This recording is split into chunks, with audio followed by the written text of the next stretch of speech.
तो यहां समझिए, भारत सरकार जो था यूरेनियम मंगाए किसके लिए, और में से निकाल उकाल के परमाणु क्या क्या किया, परमाणु बम बनाने का तो बना लिए, लेकिन परमाणु बम बनाने का बना लिए, भड़का कि नहीं भड़का ये भी तो ठीक होना चाहिए।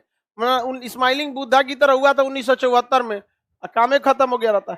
इंदिरा गांधी का प्रोग्राम था, आगे नरसिंहा राव थे वो भी चालू रखे, उसके आगे अटल बिहारी वाजपेयी रखे, इंद्र कुमार गुजराल आए, उसके बाद वाजपेयी जी आए। वाजपेयी जी के समय आगे पूरी तरह से क्या हो गया, हाँ बन के क्या हो गया, तैयार हो गया। अब हुआ कि भाई परीक्षण कैसे किया जाए, अमेरिका एकदम खतरनाक इसी पर टुक टुक टुक टुक देख रहा था, और अपना उसने सैटेलाइट लॉन्च कर रखा था इसी के ऊपर क्या करने के लिए, निगरानी करने के लिए, क्योंकि अमेरिका को पता था कि परीक्षण करेंगे कहाँ, पोखरण में ही करेंगे, और तो इनके पास कोई जगह ही नहीं है। अब अब्दुल कलाम के ऊपर पूरी जिम्मेदारी, एपीजे अब्दुल कलाम को बुलाए, अटल बिहारी वाजपेयी, उन्होंने कहा कि आपको किसी भी तरह से परीक्षण को सफल बनाना है। उन्होंने कहा कि बहुत दुविधा है, बहुत चीजों का काम करना पड़ेगा। तो अटल बिहारी वाजपेयी इतने समझदार व्यक्ति थे, उन्होंने कहा कि आपको जो लगता है आप कर सकते हैं, आप एक बार आदेश दीजिएगा। पीएमओ ऑफिस को अटल बिहारी वाजपेयी बोल दिए थे, जो जो कहेंगे वो एकदम हर हाल में हो जाना चाहिए। तो इन्होंने फोन करा दिया पीएमओ ऑफिस में, रक्षा मंत्रालय में, कि यहाँ कहिए कि सेना बहुत बड़ा युद्धाभ्यास करने वाली है। तो वहां पे उतार दिया गया 10,000 सेना, उसी में एगो टोपी उपी लगा के अब्दुल कलाम भी घूम रहे थे और सैनिकों को पता नहीं, भारतीय सेना को पता नहीं कि उसके बीच में कौन घूम रहा है, अब्दुल कलाम। अब उसमें बनाया गया टेम्पोररी घर बनाया गया कि भाई बम से कैसे उड़ा के प्रैक्टिस करना है।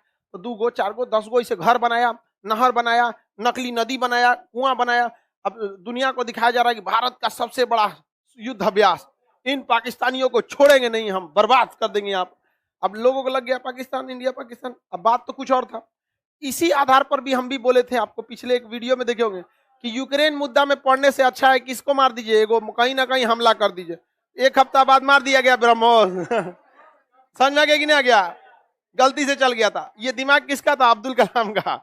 अब्दुल कलाम ने भी ऐसा ही किया था एक बार में। तो उन्होंने पूरा, अब दुनिया को लग रहा है कि हाँ भाई सेना परीक्षण युद्धाभ्यास करती है तो एक टेम्पोररी घर बनाती है, उसको दूर से निशाना लगा के तोप से उड़ाती है। तो घर दुआर बन रहा था जानते हैं किस लिए, कि परमाणु बमवा भड़केगा तो देखा जाएगा कि कितना तगड़ा भड़क रहा है। और उसमें लगा क्या चीज है, इंडियन आर्मी परीक्षण कर रही है। कुआं खोदवाया गया, सब कुछ हुआ, और उसी में परमाणु बम को उतार दिया गया, कुआं के अंदर उतार दिया गया, और फिर ढक दिया गया।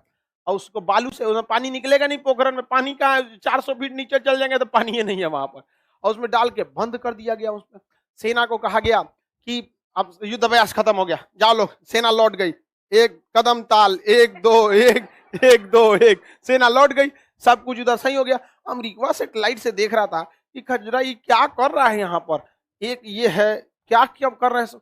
तो सैटेलाइट पहले 1-2 घंटे का अंतर रहता था, अमेरिका इतना तेज कर दिया था, उस सैटेलाइट के स्पीड को बढ़ा दिया था कि एक समय आया था जब महज 10 मिनट का अंतर रहता था, 7 से 10 मिनट का अंतर रहता था सैटेलाइट में। जब गया फिर आ जाता था, जितने समय के लिए सैटेलाइट हटता था उतने समय में ही काम होता था, उसके बाद काम नहीं होता था। अब्दुल कलाम को अमेरिका ने गलती किया था, एक बार नासा घुमा दिया था नासा के ऑफिस में घुमा दिया था, और पूरा का पूरा देख लिया था। बहुत अच्छा ऑफिस है आपका, यहाँ पे कंट्रोल कहाँ से होता है, अच्छा यहीं से कंट्रोल होता है सारा सैटेलाइट, हाँ यहीं से हो जाता है, अच्छा चीज है आपको यहाँ। हम भी सोच रहे, अमेरिका ने कहा कि एपीजे अब्दुल कलाम को कि आप हमारे यहाँ आइए, ज्वाइन कर लीजिए, हम नासा का आपका चीफ बना देंगे, आप वहां बैठ के क्या करेंगे, यहाँ आइए। अब्दुल कलाम ने कहा कि हमारा कौन है, ना आगे नात ना पीछे पगा, जीवन में कोई अगर है तो एगो भारत माँ है, ओकरो छोड़वाएगा तुम, हमरा वहीं रहेंगे। वो भारत में आ गए एपीजे अब्दुल कलाम, अमेरिका का मुंह लजा गया, बुलाया था नौकरी देने के लिए एपीजे अब्दुल कलाम जासूसी करके चला है। अब वही पता किए थे कि तो सब वहीं से बैठे बैठे देखता है। तो उन्होंने अटल बिहारी वाजपेयी को कहा कि देखिए जैसे उसका सैटेलाइट हटेगा तुरंत हम परमाणु बम को छोड़ेंगे, लेकिन हम भी कंफर्म नहीं है कि उतने पावर का होगा कि नहीं होगा। तो इन्होंने कहा कि अगर नहीं हुआ तब, तो कहा कि एक काम कीजिए, आप मौसम विभाग को कह दीजिए कि राजस्थान में भयंकर तूफान आने वाला है, कोई उधर नहीं जाएगा। तुरंत एपीजे सारा पावर दिया गया था अब्दुल कलाम को, इन्होंने मौसम विभाग को कहा, मौसम विभाग हाई अलर्ट जारी कर दिया, तूफान आने वाला है, भयानक तूफान चक्रवात, कोई नहीं जाए कोई नहीं जाए। और जैसे उसका सैटेलाइट हटा तैसे इधर से क्या हुआ, परमाणु बम का परीक्षण हुआ, भयानक परीक्षण हुआ, जितना सोचा गया था उससे 10 गुना ज्यादा शक्तिशाली निकला परमाणु बम, एकदम दहला दिया राजस्थान का पोखरण का एरिया। पाकिस्तान में भूकंप आ गया, मारा यहां हुआ भूकंप आ गया इतना भयानक तहलका हुआ, गर्दा उड़ गया पूरा यहाँ पर। अब उधर से भारत ने पहले बोल के रखा था कि क्या होने वाला है, तूफान आने वाला है। भारत ने हल्ला कर दिया कोई किसान नहीं जाए, तूफान आने वाला है। उसका सैटेलाइट दोबारा चक्कर लगा के आया, देख रहा है गर्दा उड़ल रही यहाँ। तू फोटो भेजा कहां पर, अमेरिका सैटेलाइट हुआ कि देखो गर्दा उड़ा दिया यहाँ पे। तू वहां का वैज्ञानिक सब कहा सा ओहो वो तूफान आया है, बोलिए रहा वहां का मौसम विभाग तूफान आया है। तो सैटेलाइट फिर गया था, फिर एगो दहलका उड़ा दिए हैं, दूसर का फोड़ दिया, वो भी तगड़ा निकला। फिर एगो फोड़ दिया, तीसर का, वो भी तगड़ा निकला। अमेरिका को पता चल रहा है कि तूफान आया है। उस समय अमेरिका 700 करोड़ रुपया खर्चा किया था केवल सैटेलाइट बनाने के लिए। इतना पावरफुल सैटेलाइट था कि राजस्थान के पोखरण में खड़े सैनिक के घड़ी में कितना बज रहा है वो देख लेता था सैटेलाइट से। उतना पावरफुल था 1998 का वो सैटेलाइट। और केवल इसीलिए अमेरिका लगाया था कि भारत परीक्षण क्या कर रहा है क्या नहीं कर रहा है। भारत के आगे जुगाड़ के आगे टिकेगा, जब एकदम जुगाड़ के आगे भारत के आगे टिक पाएगा, यहाँ पर नहीं हो पाया। परीक्षण कर दिया, 3 गो परीक्षण हो गया, पता नहीं चला अमेरिका को क्या है। 11 मई 1998 कितना परीक्षण हो गया, 3। अमेरिका को पता नहीं चला। तो अटल बिहारी वाजपेयी ने अब्दुल कलाम को फोन किया कि क्या सब समाचार है। कहा कि फोर तो तीनों दिए हैं, तीनों एकदम उम्मीद से तगड़ा है, जितना सोचे थे उससे 10 गुना तगड़ा है। अमेरिका को भी पता नहीं चला है। अटल बिहारी वाजपेयी ने कहा कि जब आप कंफर्म है ना कि सक्सेस है। कहा कि हाँ सक्सेस है। अटल बिहारी वाजपेयी ने कहा कि अगर हम कहेंगे कि इसी फॉर्मूला पे अगर आपको एक और बनाना है तो कितना दिन में बना देंगे। 10 दिन बहुत है। कहा कोई बात नहीं, अब आप दिन दहाड़े फोड़िए। तो 11 मई को फोड़े, 12 मई को अब्दुल कलाम से बात हुआ, अटल बिहारी वाजपेयी का फोन आया, 13 मई को खुलेआम फोड़िए, खुलेआम फोड़िए। काय के लिए आप जब 10 दिन में बनाइए देंगे तो क्या होगा, देर से देर अमेरिका मार नहीं ना आएगा, बना दीजिएगा, हम मार देंगे वहां पर। 13 मई को खुलेआम फोड़ दिया गया, 2 गो धाए धाए सैटेलाइट फोटो देखा, कहा गिरिया चोट्टा कहीं का बम फोड़ दिया बम फोड़ दिया, ये कचरा है सब, ये सब बम फोड़ दिया। वहां अमेरिका को फोन कर, अमेरिका से पता चला, अमेरिका कह रहा है कि 3 दिन पहले जो तूफान आया था वो कौन सी था ये। तो अटल बिहारी वाजपेयी ने कहा कि कोई मौसम नहीं खराब था, हमारा परमाणु परीक्षण हुआ था 11 मई को 3 बार, 13 मई को 2 बार, हमारा परमाणु परीक्षण सफल हो गया। अमेरिका का एकदम पारा चढ़ गया। नासा के वैज्ञानिक को बुला के ऐस गरियाया वहां का राष्ट्रपति कि चोट्टा सा तुम लोग को हम काहे लिए पैसा दिए रे, इतना काट के जनता के टैक्स का पैसा कौन सी देख रहा है तुम लोग वहां पर। कहता है कि आंधी उड़ल है, आंधी उड़ल है, बम फोड़ दिया वहां पर।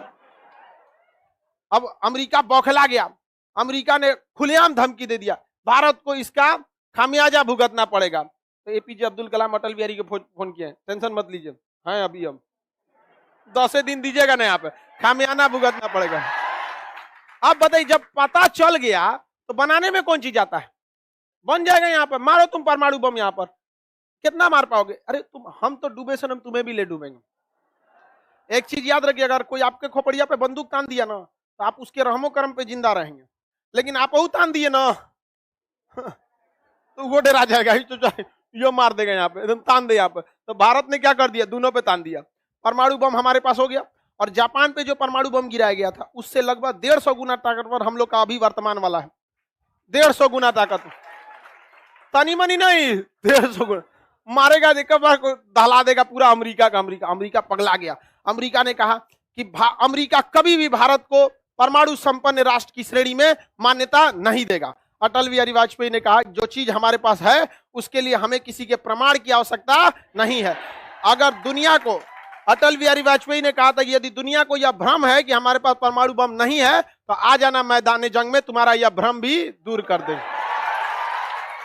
टूटेंगे सारे भ्रम धीरे धीरे समझ में गया। भारत को गुलामी की बेड़ियों में रख, अरे हम लोग नेताओं के चक्कर में न बर्बाद हो गए, वरना देश में कमी किस चीज की है। यहाँ पर परमाणु परीक्षण हो गया, पूरा देश का सीना गर्व से चौड़ा हो गया। अमेरिका बवाल मचा दिया, चल गया केस करने सीटीबीटी के पास।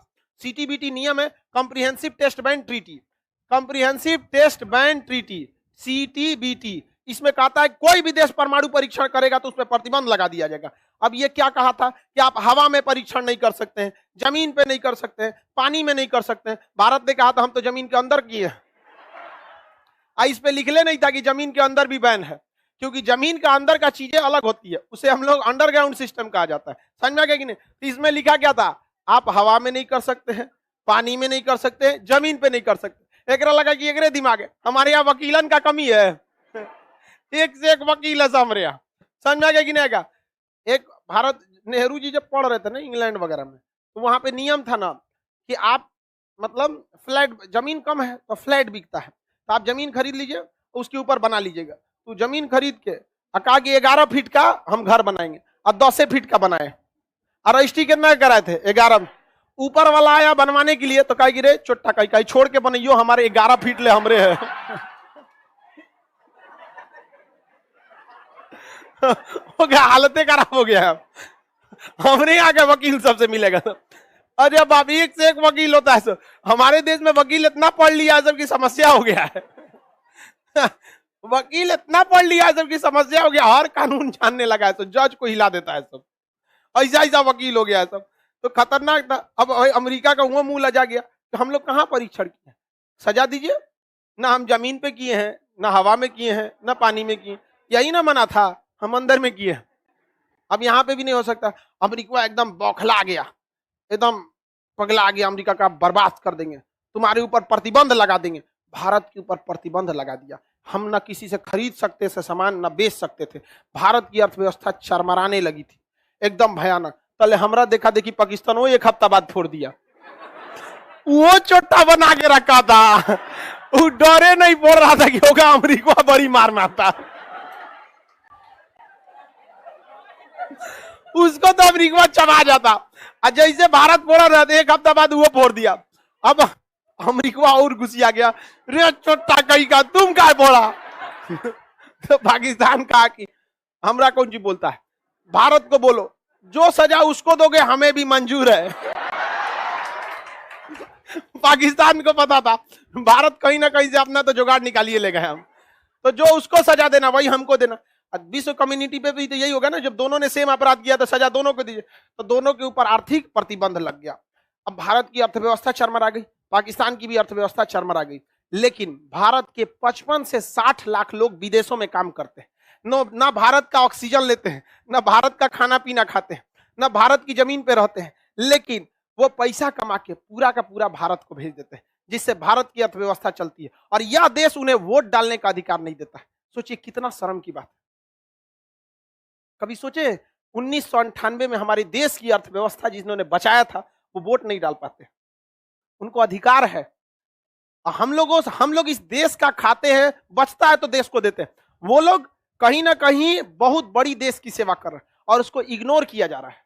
ये इस देश का कर्तव्य बनता है कि उनके लिए सोचे, लेकिन नेताओं को फुर्सत कहाँ है। कहते हैं इसके वोट से हमें क्या फर्क पड़ता है, हम जीतेंगे थोड़ी ना। अरे तुम जीतोगे या नहीं जीतोगे, हमारा देश जरूर जीत जाएगा अगर हम उन्हें सम्मान देंगे तो। लेकिन चोट्टों को अपना परवाह रहता है, बहुत गलत बात है। बताइए बिहार में सिवान, छपरा, गोपालगंज का जो एरिया है, उस एरिया के कोई है कि नहीं आप लोग में? बहुत सारा लड़का होगा आपके गली मोहल्ला में, पक्का एक दो को मिलेगा विदेश में, है कि नहीं? केरल साइड का एक राज्य है केरल, आप केरल में देखेंगे ना तो केरल वाला भी फैमिली सऊदी चल जाता है। एगो मेस चला रहा है, एगो होटल चला रहा है, एगो दुकान चला रहा है, एगो सैलून उलून सब यही खोला है, पूरा कब्जा करके रखा है विदेश में। बहुत ज्यादा कमाई हो जाती है वहां से। तो भारत की अर्थव्यवस्था जो चरमरानी थी उसे किसने बचा लिया? विदेश वालों ने। अब पाकिस्तान की तो अर्थव्यवस्था टूट गई, क्योंकि पाकिस्तान के वर्कर को कोई काम नहीं देता। रीजन क्या है कि पाकिस्तान वाला अगर विदेश में जाएगा काम करने ना, अगर उसके घर में मार हुआ ना पड़ोस में, तो हुआ मार कर लेगा। रे तोर चाचा हमारी चाचा के बोल ले रही रे, काहे बोला रे, बताओ। अरे तोरा चाचा पाकिस्तान में मार किया तो सऊदी में मार कर लेगा, वहां वो मार देता है वहां। अब भारत का आदमी है, बिजनेस को ध्यान देता है, दूसरे के देश में गए हैं तो दो चार बातों बोल रहा है तो सुन लो भैया क्या दिक्कत है, आपको रोजगार दिया है कि नहीं। तो हम लोग में संस्कार रहता है, और कोई भी देश जो होता है अपने आप को श्रेष्ठ समझता है। कैसे हम लोग के यहाँ अंग्रेज आता है तो हम लोग को लगता है नहीं हमारे देश में आया है। तो वहां पे भी ना जो वर्कर रहते हैं तो वो लोग को, जो वहां के राजा हैं, वो उतना वैल्यू नहीं देता है। तो भारत वाला नॉर्मल रह जाता है। पाकिस्तानिया ओकरो एक तमाचा मार देता है, कहता है नहीं मार देंगे एक तमाचा, रोजगार न जाएगा, आतंकवादी बनने से कौन रोक सकता है, नहीं समझे। तो पाकिस्तानियों को कोई पूछता नहीं है वहां पर। इस वजह से पाकिस्तान की अर्थव्यवस्था टूट गई और भारत की अर्थव्यवस्था बच गई थी। अब पाकिस्तानवा अमेरिका को कह रहा है रे चोट्टा हमारा प्रतिबंध हटाओ, खाइल पियल मुश्किल हो गया है एकदम। तो कह रहा नहीं हटाएंगे। कहा कि नहीं हटाएगा ना तो एकरा हम परमाणु बम का परीक्षण का पूरा नियम यूट्यूब पर डाल देंगे। गली गली में बनने लगेगा चोट्टा कहीं का, हटा। अमेरिका जल्दी जल्दी कहा कि गड़बड़ बोल रहा है यहाँ पे, अमेरिका को लगा कि झूठ बोल रहा है, पाकिस्तान उठा तो सद्दाम हुसैन को बेच दिया। उत्तरी कोरिया वाला है ना किंग जोंग, ओकरा पाकिस्तान में बेच ले है। उसके बाद अपना परमाणु बम नहीं है, कौन बेचा है? पूरा उसका ब्लू प्रिंटे बेच दिया, गिले ऐसे ऐसे बनता है। अब अमेरिका माथा पीट रहा है, ये चोटा कहीं का एकरा तो हम का समझाएं यहाँ पे, कहा कि हम का करें, भूखे नहीं ना मरेंगे, हम बेच देंगे, इंटरनेट पे डाल देंगे, गूगल सब पे डाल देंगे। कहा कि गूगल पे डाल दोगे तो गूगल हमरे ना है, बंद करा देंगे। तो कितना बंद कराएगा? फेसबुक, यूट्यूब, ट्विटर, कहीं अखबार में निकाल के छपवा दो।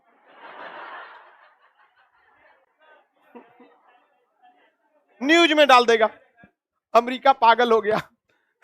अमेरिका ने पाकिस्तान पर से प्रतिबंध हटा लिया, तो भारत का हम रोक तो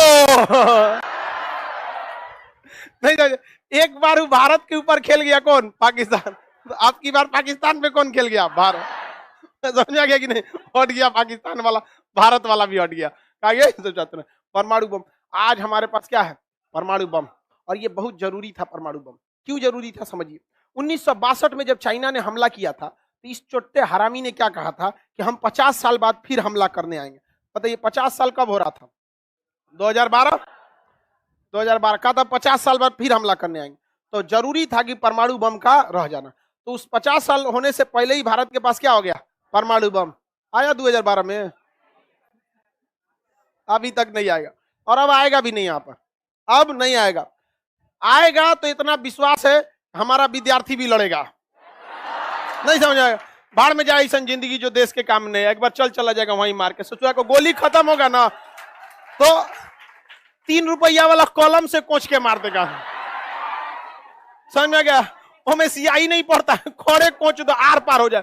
भोगबे कितना करता था इतनी चुकी। यहाँ पर बिहार का 2 गो रहेगा, एगो पैर पकड़ेगा, पैर छान ले रहे, पैर एगो हाथ लेगा, चल ले चलेगा, मार ससुरा के। यहाँ पर नहीं समझ में आया, कोपचा में ले जाके मारो। यहाँ पर अब नहीं होगा। यहाँ पर अब वो गया जमाना जब एक समय था वहां पे, अब ऐसा नहीं हो सकता है। अब कभी भी भारत के ऊपर आंख उठा कर देखा जाएगा, अब ऐसा नहीं, आंख नाक कान सब फाड़ देगा आदमी। लेकिन अभी भी भारत की 2-3-4 बहुत सारी समस्या है, जिसका एक राजनीतिक समस्या सबसे बड़ा है। हाँ, चुनाव एक इतना बड़ा समस्या है कि समाज को जहर घोल दो, देश भाड़ में जाए, देश के लिए कुछ नहीं करना होता है। सोचिए यूक्रेन जैसा देश रूस को क्यों हरा दिया? क्योंकि यूक्रेन के पास लगभग 800 के संख्या में स्टिंगर मिसाइलें हैं जो कंधा पे रख के मार दिया जाता है।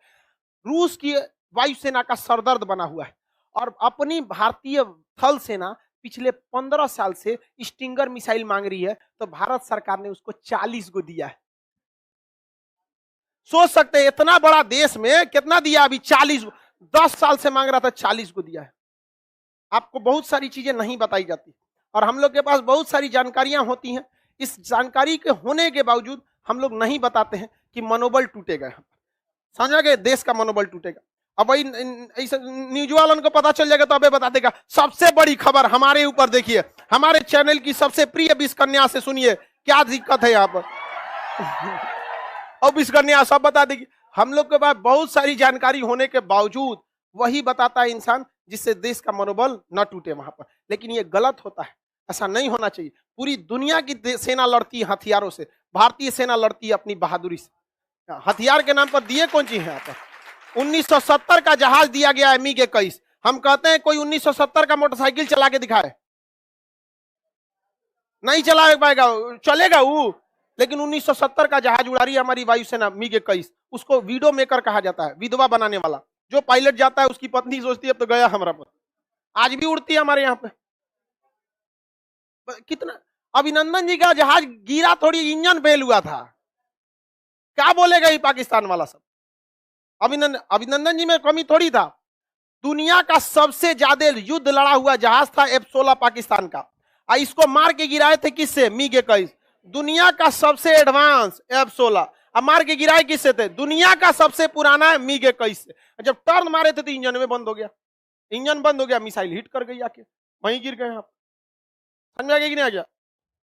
ये गलत होता है, देश के साथ ऐसा नहीं होना चाहिए। यहाँ पर इतना जितने घोटाले होते हैं, आर्मी को ये सब चीजों को बहुत कम फैसिलिटी दी जाती है। आर्मी को जितना पैसे दिए जाते हैं ना, उसका 60% पैसा केवल आर्मी का सैलरी और पेंशन में चला जाता है। केवल 40% पैसे से हथियार खरीदे जाते हैं। वो भी हथियार आज अगर जरूरत है तो आपको मिलेगा 10 साल के बाद। लेकिन चाइना को पता है कि इन सबके पास हथियार रहे ना रहे, इन सब के पास जो अभी भी 1962 का जो दिल में एकदम भरा हुआ है, जो आग भरा हुआ है ना, उसे जो बफोर्स तोप से ज्यादा खतरनाक है। मेजर शैतान सिंह थे, जब चीन से लड़ रहे थे, गोली खत्म हो गया था, 60 को चाइनीज को मार दिए थे चाकू से। बताओ, आप कल्पना कर सकते हैं जिसके आगे मशीन गन चल रही हो, चाकू लेके घुस गया उसमें कैंप में, भगदड़ मच गया, वहां भागने लगा, सब दौड़ा दौड़ा मारे, कहा सब नमवा ठीक है रखा है शैतान। तो ये जुनून होना चाहिए। अब आप बताइए, वीर अब्दुल हमीद को आरसीएल गन मिला था। कहा जाता है कि ये एक ऐसा गन है कि अगर आप इसे चलाएं तो आप अपनी मौत को खुद ही बुलाएं, क्योंकि जब आरसीएल गन फायर करती है ना, तो पीछे इतना धुआं कर देती है कि आपका लोकेशन अपने से पता चल जाएगा। जैसे कोई एगो पटाखा छोड़ता है तो पता चल जाता है ना कहां से छोड़ा, आरसीएल गन पूरा धुआं धुआं कर देती है। और अमेरिका ने पाकिस्तान को दुनिया का सबसे बेहतरीन टैंक दिया था, पैटर्न टैंक, जिसे अमेरिका ने खुद कहा था कि इसे कोई नहीं मार सकता है। अब वीर अब्दुल हमीद ने पाकिस्तान के तीनों टैंक को उड़ा दिया। किस गन से? आरसीएल गन से, लेकिन वो हिम्मत के बदौलत पे। लेकिन आखिरी जो चौथा टैंक था पाकिस्तान का एकदम सामने था, और वीर अब्दुल हमीद का आरसीएल गन एकदम सामने था। दोनों ने एक साथ फायर किया तो इधर से टैंक उड़ा, इधर से वीर अब्दुल हमीद का चिथड़ा उड़ गया, लाश बटोरा गया था ऐसे वीर बहादुर का। तो हमारी सेना अपनी बहादुरी पे लड़ती है, लेकिन ऐसा ये नहीं कि आप उनको जान मरने के लिए थोप दीजिए। उनका भी अपना परिवार होता है, उनके भी बाल बच्चे होते हैं, आप उसका भी कर्तव्य बनता है, आप उनको कम से कम लड़ने के लिए साहस तो, हथियार तो दीजिए। कितना अजीब बात है कि आज हम लोग खरीद रहे हैं AK-203 राइफल, आज खरीद रहे हैं लोग, अभी भी एक को बन के नहीं आया, अभी 2023 से आना चालू होगा।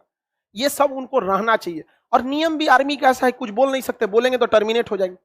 और हम लोग क्या है कि भाई उतना ही बता सकते हैं कि जितना देश का मनोबल ना टूटे, क्योंकि हम लोग तो न्यूज चैनल के बीच कन्या है नहीं कि अपने चैनल के लिए कुछ भी कर सकते हो। यहाँ पे जो जरूरी है वही हो सकता है। यहाँ पे ब्रह्मोस मारा गया था, गवर्नमेंट बोलती तो फंस जाती कि नहीं फंस जाती।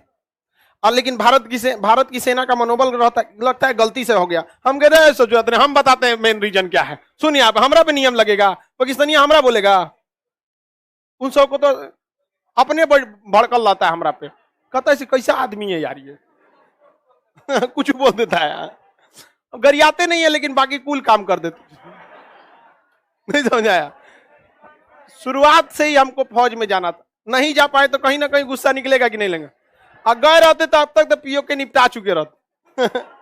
मार और के काम हो गया रहता।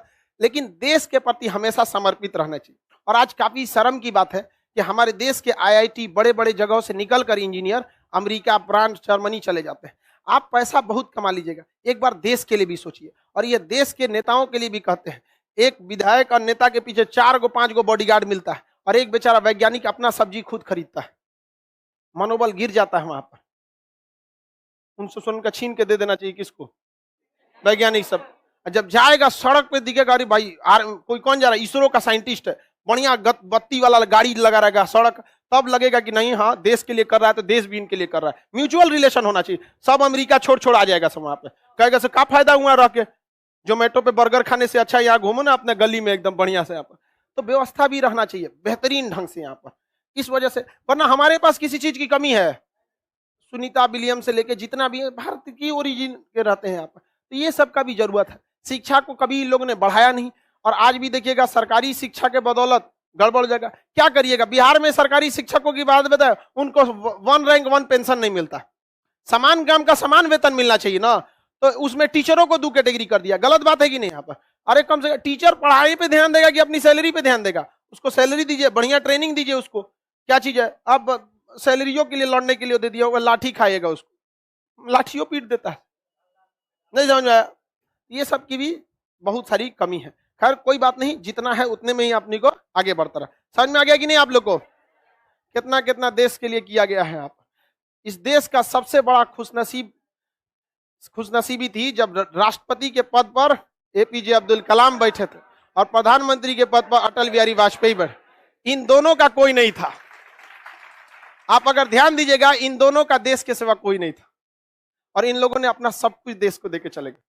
अटल बिहारी वाजपेयी का स्वास्थ्य खराब था और वो 16 अगस्त के दिन उनका देहांत हुआ था। 15 अगस्त के दिन नहीं, क्योंकि इस दिन देश खुशियां मना रहा था। यमराज को भी व्यक्ति ने एक दिन रोक दिया था।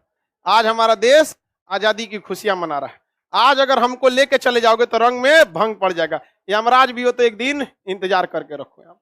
ये थे हमारे अटल बिहारी वाजपेयी और अब्दुल कलाम। क्या आज आप कह सकते हैं कि हमारे प्रधानमंत्री और राष्ट्रपति में इतना देश प्रेम है? आज देश से ज्यादा अपना राजनीति महत्व रखने लगा है। ये देश के लिए सही बात नहीं है। लेकिन ऐसा अब शायद नहीं हो इस पृथ्वी पर कि भारत को एक एपीजे अब्दुल कलाम और अटल बिहारी वाजपेयी जैसा प्रधानमंत्री एक साथ देखने को मिले। इस समय पूरी दुनिया दहल जाती थी कि दोनों की जो जोड़ी है ना, तबाह कर देगी किसी को, और कोई नहीं झुका था उस समय। आज भले हम लोग जो उतराते हैं, चाइना डरता है कि इन्हीं दोनों की देन है यहाँ पर। अब तो राजनीति, जाति, धर्म, मजहब, उल्टा सीधा बयानबाजी यही हावी हो चुका है। इसको निकलने की जरूरत है। समझ में आ गया कि नहीं आ गया? आज अब आगे का क्लास कल करते हैं, ठीक है? मंडे को करेंगे।